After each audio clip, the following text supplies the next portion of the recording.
Mantan pejabat pajak Rafael Alun Trisambodo menghadapi pusaran masalah hukum yang mendera. Tidak hanya tersandung kasus pencucian uang dan gratifikasi di KPK, Rafael juga harus melihat anaknya, Mario Dandi, duduk di kursi pesakitan karena menganiaya berat David Ozora.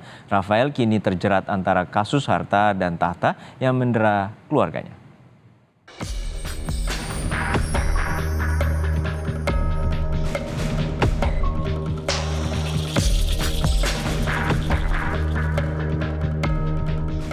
Berawal dari perilaku sang putra, Mario Dandi Satrio, Rafael Alun Trisambodo yang sebelumnya menjabat sebagai mantan Kepala Bagian Umum Kanwil Direktorat Jenderal Pajak DJP Kementerian Keuangan, kini harus berurusan dengan hukum. Kasus Mario yang kini tengah menanti putusan hakim atas tindakannya menganiaya David Ozora bergulir jadi bola panas dan menyeret Rafael. Pasalnya, selain menganiaya, Mario juga kerap memamerkan harta mewah seperti mobil dan moge di laman media sosialnya. Tapi, tak hanya sang anak, istri Rafael juga sempat jadi sorotan karena kerap pamer gaya hidup mewah, mulai dari tas mewah hingga rumah mewah. KPK pun turun tangan mengusut harta kekayaan Rafael sebagai pejabat negara. Dari penyidikan yang dilakukan, KPK menetapkan Rafael jadi tersangka. Awalnya Rafael dikenakan pasal penerimaan gratifikasi sebesar $90.000 Amerika. Dari hasil pengembangan, KPK juga menetapkan tersangka kasus tindak pidana pencucian uang atau TPPU.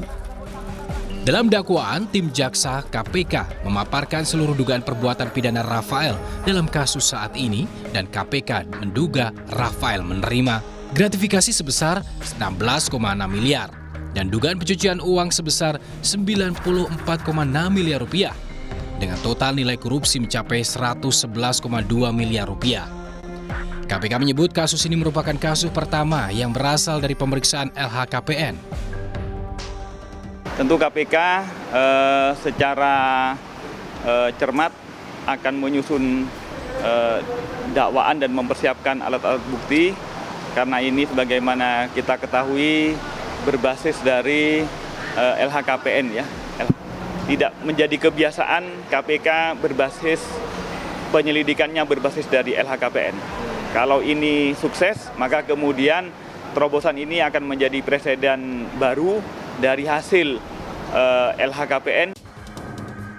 Aset Rafael pun disita KPK. Salah satunya rumah kontrakan yang terletak di Meruya, Jakarta Barat, juga rumah di Simpruk hingga Indekos di Blok M, Jakarta Selatan. Tak hanya bangunan, satu motor gede Triumph 1200 cc milik Rafael yang ada di Yogyakarta dan dua mobil mewah milik Rafael di Solo juga telah disita. Total nilai aset yang disita 150 miliar rupiah. Setelah sejumlah hartanya disita, Rafael menyatakan tak bersedia menanggung restitusi atau biaya pengobatan yang dibebankan pada anaknya Mario Dandi. Pernyataan itu disampaikan melalui sebuah surat yang ditulis Rafael dari balik jeruji besi dan dibacakan penasihat hukum Mario di persidangan. Rafael Alun menilai sang anak sudah dewasa sehingga bisa membayar restitusi secara mandiri. Dengan berat hati kami tidak bersedia untuk menanggung restitusi tersebut dengan pemahaman bahwa bagi orang yang telah dewasa maka kewajiban membayar restitusi ada pada pelaku tindak pidana. Bahwa benar sikap kami pada awal kejadian perkara ini berkehendak membantu tanggungan biaya pengobatan korban. Sehingga kami memberanikan diri untuk menawarkan bantuan biaya pengobatan korban. Namun untuk saat ini kami mohon untuk dipahami kondisi keuangan teraktual keluarga kami yaitu sudah tidak ada kesanggupan serta tidak memungkinkan untuk memberikan bantuan dari segi finansial.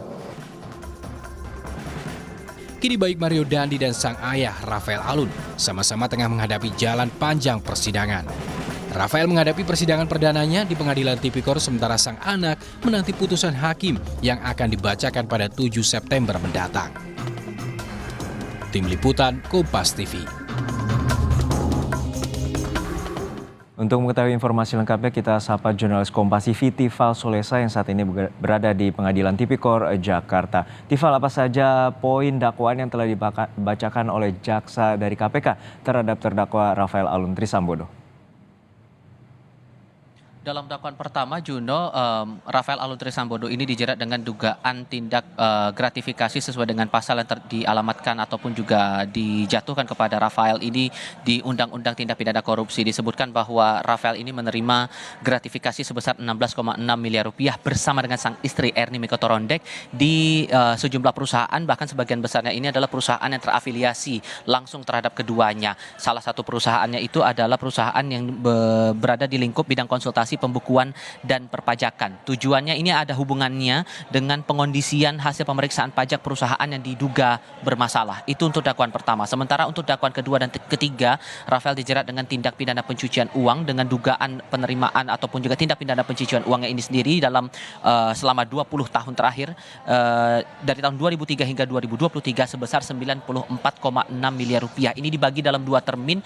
Untuk dakwaan kedua ini dijerat dengan tindak pidana pencucian uang atas upaya pencucian uang yang dilakukan Rafael dalam tahun 2003 hingga 2010. Sementara untuk dakwaan ketiga ini jerat TPPU dialamatkan kepada Rafael saat ia sudah menjabat sebagai pejabat di lingkungan Direktorat Jenderal Pajak Kementerian Keuangan. Nah, atas hal ini pula Rafael Alun Trisambodo merespons dakwaan dari Jaksa Penuntut Umum dari Komisi Pemberantasan Korupsi dengan melayangkan nota keberatan. Nah, rencananya nota keberatan itu akan disampaikan oleh tim penasihat hukum Rafael Alun Trisambodo pada sidang berikutnya pekan depan di hari Rabu tanggal 6 September tahun 2023. Selepas proses sidang tadi sebetulnya tidak ada tanggapan apapun baik itu dari Rafael Alun Trisambodo maupun juga sang istri Erni Mikotorondek yang ikut menyaksikan proses sidang pertama di Pengadilan Negeri Tindak Pidana Korupsi Jakarta Pusat. Sementara untuk pencermatan dari penasihat hukum Rafael sendiri mengaku sudah ada beberapa poin yang akan disampaikan nanti dalam nota pembelaan atau nota keberatan yang bakal dilayangkan dalam sidang pekan depan. Tapi poin apa itu yang dimaksud?